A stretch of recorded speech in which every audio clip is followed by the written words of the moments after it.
6 stories at 6. I'm Shivangi Shukla getting you the latest. And these are the top stories we're tracking right now. India stands its ground and counters Trump's toll claims on Russian oil. Gen Z protests erupt in Peru. Protests against corruption and wave of crimes. Battle for Bihar gets intense. BJP slams RJD for Mafia alliance. PM Modi's mega Andhra push launches projects worth over 13,000 crores. Tensions rise at JNU campus. Clashes leave many students injured. And Mamata's break the dam comments stir controversy. And we will start with the top story we're tracking for you right now. And Donald Trump is saying that PM Modi has assured him India will stop buying oil from Russia, calling it a big step to isolate Moscow. The MEA, however, has flat out rejected Trump's claims, saying that PM Modi and Trump did not even hold any phone call yesterday. But New Delhi has stood its ground, saying import policies are guided by energy interest, and India has repeatedly made it very clear our foreign policy is independent. We act in national interest, not under any foreign pressure. Here's a detailed story. Take a look. Another big claim from US President Donald Trump. This time, he insisted that Prime Minister Narendra Modi has assured him that India will stop buying oil from Russia. Trump called it part of his push to choke Moscow's energy revenues and force a change in the Ukraine war. Modi is a great man. That he loves Trump. Now, I don't know if the word love, I don't want you to take that any different. I don't want to destroy his political career, okay? But you have to understand, I've watched India for years. It's an incredible country. And every single year you'd have a new leader. I mean, some would be in there for a few months. And this was year after year after year. And my friend has been there now for a long time, and he's assured me there will be no oil purchased from Russia. I don't know, maybe that's a breaking story. Can I say that? Would you say? There will be no oil. He's not buying his oil from Russia. It started. You know, you can't do it immediately. It's a little bit of a process, but the process is going to be over with soon. And all we want from President Putin is stop this. Stop killing. However, India has set the record straight, saying that imports are guided by energy needs. India said that its import policies are guided entirely to safeguard the interests of the Indian consumer in a volatile energy scenario. Brazilian-India relation has been described today as strategic. Does it become more strategic in the moment that the US is slapping tariffs over our friendships 50%? Are not determined by other factors, so I don't think that makes any difference. The Russian ambassador to India has also responded to Trump's claims, saying Russia and India's cooperation in energy is aligned. The Indian side will continue to import Russian energy, the Russian oil. This is the question to the Indian government. So Indian government is, as I said, having in mind the interests, the national interests of this country in the first place. And our cooperation in energy is very much in tune of those interests. India's stand has been consistent since the Ukraine conflict began. Oil policy is not decided in Washington or Moscow. It's decided in New Delhi, based on energy security and economic stability. And while Trump may claim Prime Minister Modi gave him assurances, but India remains firm. Strategic autonomy is not up for negotiation. Whether it's Moscow, Washington, or Beijing, India engages on its own terms, guided by national interest, not global noise. A Gen Z protest has rocked Peru's capital Lima. Protests are escalating in the capital city Lima, with young demonstrators, students, and urban workers taking to the streets. Tear gas has been deployed by security forces in an effort to disperse the crowds. The Gen Z say they are frustrated with political corruption, economic hardship, and an escalating crime wave. Take a look.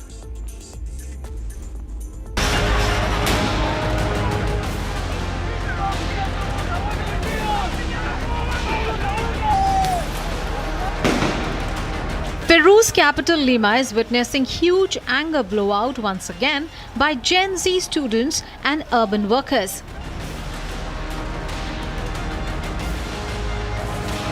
The violent protest against political class and corruption came days after former President Dina Boluarte was impeached and Peru's interim president Jose Ari took over. Security forces clashed with protesters in the anti-government protest, leaving several officers injured. 55 police officers along with the 20 civilians were injured as thousands of people rallied across Congress headquarters in Lima. The demonstration occurred less than a week after Jose Ari's new government took office, highlighting rising political tensions. Earlier on 20th of September, protests began in Peru against the administration of Dina Boluarte and the Congress of Peru. At least 19 protesters were injured in marches held in Lima on 27th and 28th of September. Protesters had also thrown stones and other missiles and were dispersed by tear gas and rubber bullets fired by the police. The stir was ignited after the legislature passed a law requiring young adults to join a private pension fund despite many facing a precarious working environment. Groups of protesters threw stones and Molotov cocktails at police, with officers firing tear gas in response. Unrest has been brewing for months in Peru, fueled by a wave of organized crime and extortion cases. Meanwhile, Peru's new president, Jose Ari, scrambled to assemble a new government after taking office in a hope to restore political stability and calm in the country. The 38-year-old took office after his predecessor, Dina Boluarte, was ousted in an overnight congressional session. Congress voted to remove the deeply unpopular leader for moral incapacity after mounting public anger and protests over a surge in crime that has seen extortion and murders skyrocket. And viewers, the stage is set and the political temperature is rising in Bihar. As parties finalize their candidates and leaders hit the ground, the NDA and the RJD camps are locked in a war of words ahead of the crucial assembly polls. Meanwhile, controversy also has erupted over RJD giving gangster Mohammad Shahabuddin's son Osama a ticket from Raghunathpur. The BJP calls it a mafia alliance and urges voters to oppose it. Here's a full story. The battleground is set in Bihar. Today, the Janata Dal United released its second list of 44 candidates, completing ticket distribution for all its 101 seats in the upcoming Bihar assembly polls. Under the NDA seat-sharing agreement, CM Nitish Kumar is also on ground, heading to Samastipur and Darbhanga, areas that have been key strongholds for the JDU, to formally kick off the party's poll campaign. Meanwhile, Jan Shakti Janata Dal chief Tej Pratap Yadav filed his nomination from Mahua. Conducting a roadshow after his nomination, Tej Pratap Yadav spoke exclusively to Republic. क्या प्रतिक्रिया है sir? आप दादी का photo लेके जा रहे हैं? हाँ, तो मेरी दादी हैं तो इनका फोटो लेके जा रहे हैं। माता पिता माता सब इनके पुत्र हैं, पुत्री हैं। तो माता पिता का आशीर्वाद की कमी खल रही है। सबसे बड़ा आशीर्वाद इनका है, इनसे बड़ा आशीर्वाद और किसी का नहीं हो सकता। फिर भी तेजस्वी यादव आपके छोटे भाई नामांकन में पहुंचे थे, माता पिता भी थे, उनकी कमी खल रही है। हमारे साथ कोई कमी नहीं खल रहा, कोई कमी नहीं। हमारी माता महुआ में कड़ी टक्कर आप देख रहे हैं या अपना पुराना घर में आप वापस आ गए, आपको लग रहा है? हाँ, महुआ मेरा घर है। चलिए, ऑटो में सवार हो गए, ये अलग अंदाज है तेज प्रताप जी का। Meanwhile, controversy has erupted after former RJD MP Mohammad Shahabuddin's son Osama Shahab was given a ticket from Raghunathpur. The current RJD MLA from the seat, Hari Shankar Yadav, has stepped aside to support Osama's candidature, a move that has sparked criticism from the BJP. जंगल राज वालों ने, भ्रष्टाचारियों ने किसको ticket दिया है? बाहुबलियों के, गुंडों के बेटों को, जिनके अतीक अहमद से संपर्क हैं या बाकी जगह तार जुड़े हुए हैं। क्या बिहार को वापस जंगल राज बनाने की सोच रहे हैं लालू प्रसाद यादव जी? बिहार के लोग कभी स्वीकार नहीं करेंगे। बिहार की जनता विकास के साथ जुड़ना चाहती है। Senior BJP leader Ravi Shankar Prasad slammed the RJD, saying the decision exposes the true face behind Tejasvi Yadav's New Bihar slogan. सुनने में आया है कि सिवान के बहुत चर्चित स्वर्गीय शाहबुद्दीन के बेटे को लड़वाया जा रहा है। निर्णय हो गया है, घोषणा नहीं हो रही, लेकिन निर्णय पक्का ऐसा सुनने में आया है। तो क्या संदेश दे रहे हैं आप? बिहार में उसी खौफ को लाना चाहते हैं? जब शाहबुद्दीन साहब के ऊपर पूरा लालू प्रसाद का हाथ होता था तो सिवान में क्या पत्रकार, क्या आम आदमी घुसना मुश्किल था, क्या हिंदू, क्या मुसलमान, सभी मारे जाते थे। हम सभी जानते हैं, हम लोग कितनी बार गए थे सिवान जांच करने के लिए। तो उनके बेटे को लाया जा रहा है और बात करें हम नया बिहार बनाएंगे। UP CM Yogi Adityanath too took aim at the RJD Congress alliance, alleging that they are planning vote chori in Bihar using burqas. अब बिहार में विकास की इस दौड़ में बिहार की इस नई प्रतिस्पर्धा को बाधित करने के लिए फिर से आरजेडी और कांग्रेस में और उनके सहयोगी दलों में, इंडी गठबंधन में फिर से एक उन्होंने शरारत शुरू की है और वह शरारत शुरू की है विकास बनाम बुर्के का।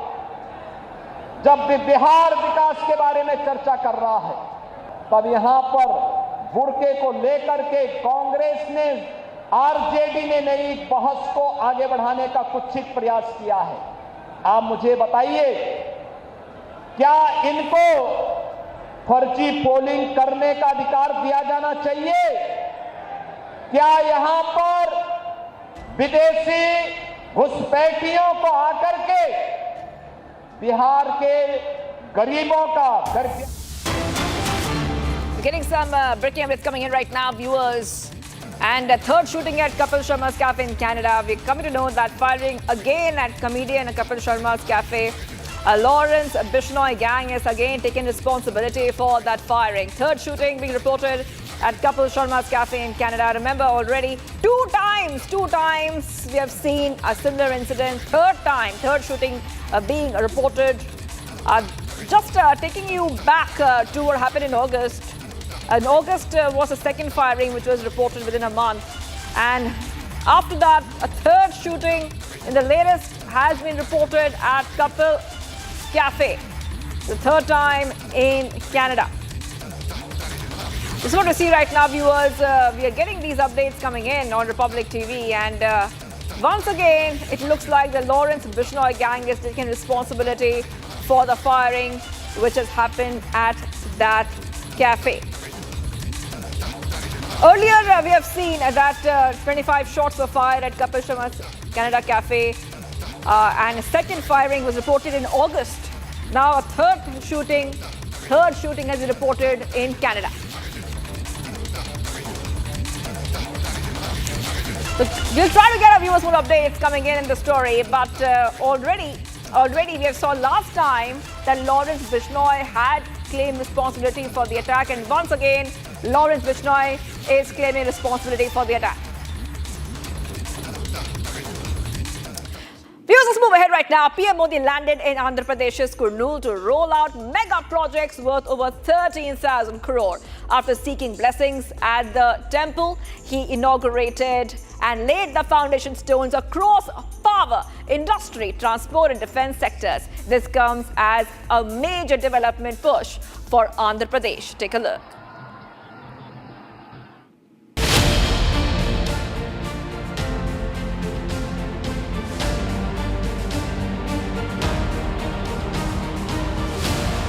Prime Minister Modi arrived in Kurnool today, Andhra Pradesh, in a high-stakes visit to flag off a massive infrastructure and industrial drive. He received a grand welcome as he arrived. At the airport, PM Modi was warmly received by the Governor S. Abdul Nazir, CM N. Chandrababu Naidu, Deputy CM Pawan Kalyan and other dignitaries.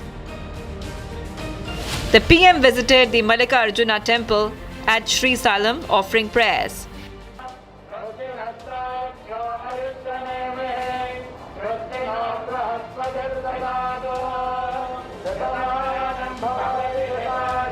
He also visited the Sri Shivaji Spurti Kendra Memorial Complex, which features a meditation hall and models of 4 historic forts dedicated in memory of Chhatrapati Shivaji Maharaj. The mega infrastructure pipeline launched by PM Modi is impressive.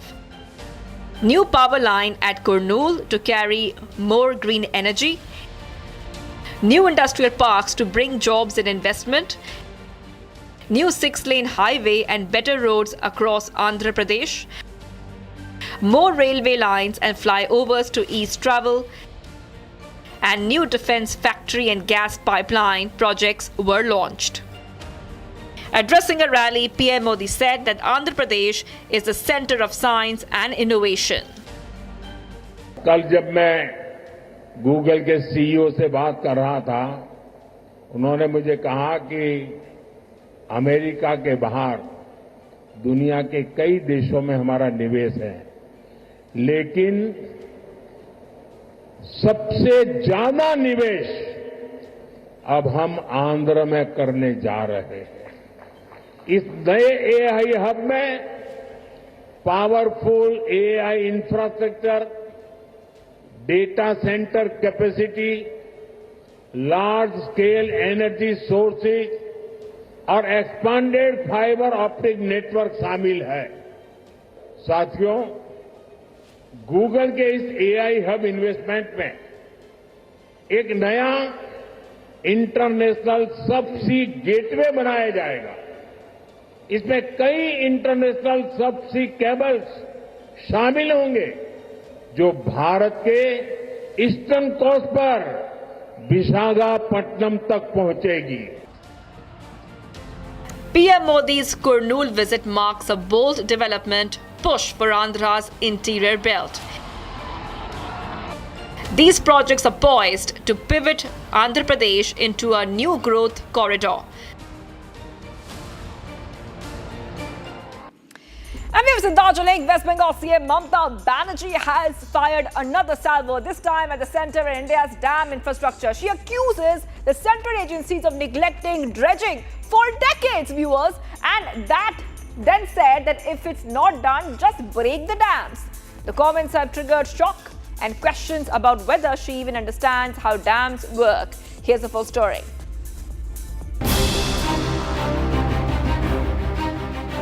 From the hills of Darjeeling, Mamata Banerjee has dropped a political bombshell. She lashed out at the centre for what she called 20 years of criminal neglect towards maintaining dams across eastern India. Her charge? No dredging at Mathon, DVC, Panchet, Farakka and Haldia dams. And then the line that is making headlines. If you don't dredge, just break the dam. আমি জলে টাকা জলে ঢালতে রাজি নই, যেটা permanent solution হবে। এক তো ভুটানের জল কমাতে হবে, যেই আমাদের দায়িত্বে যাক না কেন আমি সিএসকে বলবো তাকে বলতে হবে আমাদের সব ভেঙে গেছে, ওদেরও আমাদের হেল্প করতে হবে। 2 হচ্ছে আমাদের বেঙ্গলের মেম্বার রাখতে হবে। 3 হচ্ছে ওদের বাঁধের জল যাতে আমাদের এখানে ঢুকে নর্থ বেঙ্গলকে ডোবাতে না পারে, তার জন্য একটা ওয়ে আউট বের করতে হবে। ড্যাম রেখে দিয়েছে কেন? যার এলাকায় জল নেই তার এলাকায় গ্রীষ্মকালে জল সরবরাহ করবার জন্য। আর গ্রীষ্মকালে আমি যদি জল চাই পাবো না, আর বর্ষাকালে তোমরা জল ছেড়ে দেবে আমাদের বাংলায়। তুমি ড্রেজিংটা তো কমসে কম করো, আর ড্রেজিং যদি না করো তাহলে ড্যামের প্রয়োজন নেই, ভেঙে দাও dam. Mathon, DVC, Panchet and Farakka, these are not just dams, these are critical national assets, controlling irrigation, power and flood management. But Mamata's casual call to break dams has implications. This can even amount to instigation to damage public property, which is a criminal offence. Her words reek of recklessness. She blamed Bhutan for releasing excess water into the Duars region, flooding North Bengal and damaging farmland. Mamata has long accused dam authorities of triggering artificial floods in Bengal by releasing water in the monsoon, while she says failing to supply water in summer. However, the central agencies say water releases follow strict protocols and that dredging proposals have been reviewed multiple times. While dredging can help prevent floods, Mamata's demand to break dams reflect a fundamental lack of understanding on how these systems work. Breaking a dam is not rhetoric, it is a national security matter. These are classified installations governed by strict safety laws. But for Mamata Banerjee, it is yet another line in a sting of irresponsible and ignorant statements.